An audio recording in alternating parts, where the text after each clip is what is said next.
His blue eyes were looking up at my brown eyes. "Hi," he said. "Are you ready?"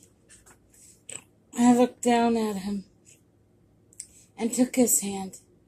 I gently nodded my head and walked with him over to the gate. He unlocked it. We walked through it, and as he unlocked it, he caught my hand in his once again. Walking down the stony path, we saw the green grass looking up over the edges.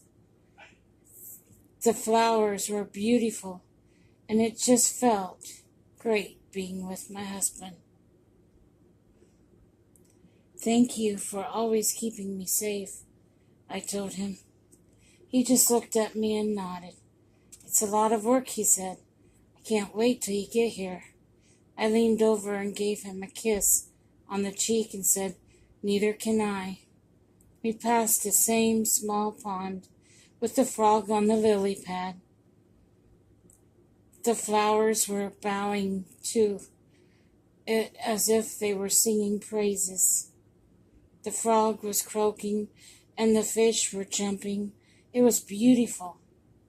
Further up were a couple of Clydesdale horses.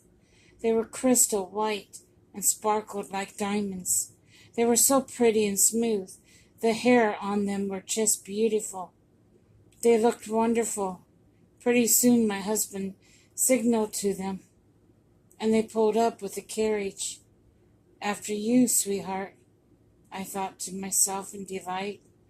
How can this be? I was starting to feel like a Snow White or Cinderella. It made me feel like a queen. He looked at me and said, "You are my queen today, my queen." I took his hand and gratefully sat close to him. Enjoying the trip, I saw all kinds of beautiful flowers and rose bushes out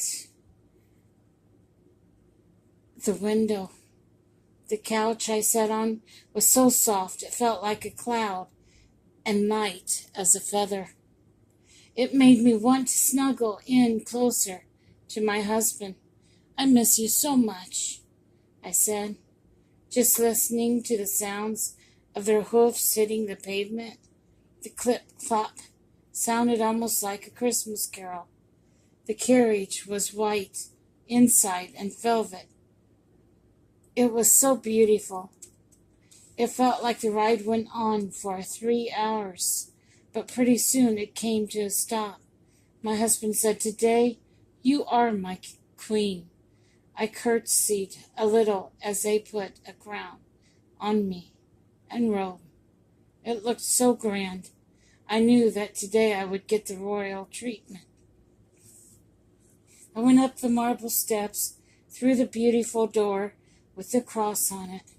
We went through the hall of memories and into the dining room where Christ was sitting. I sat in the empty seat next to Christ. He said, "Welcome, sis." I said, "I love you, Jesus." His eyes moistened a little bit, and he motioned for me to sit down. "How are you doing, soldier?" he asked. "Fine," I said. "I'm waiting for the great day."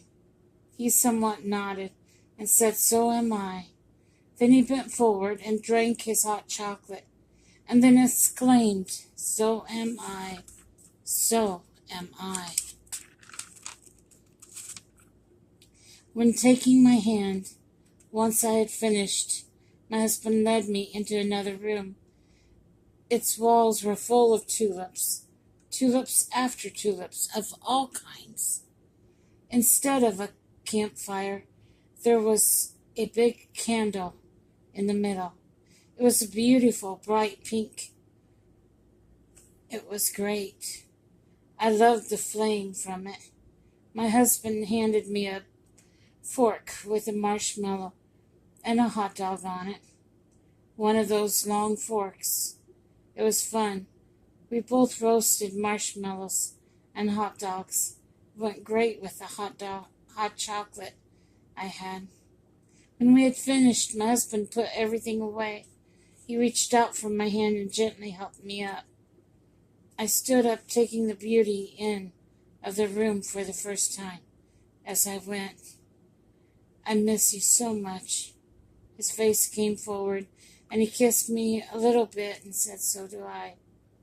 He walked me down the staircasing, through the hall of memories, out the door, then down the pathway, and unlocked the gate, this time holding me a little longer and saying, I will see you tomorrow, sweetheart. I nodded and knew down deep soon I would be with him, back home. I said, miss you too, sweetheart, thus concluding my trip to heaven.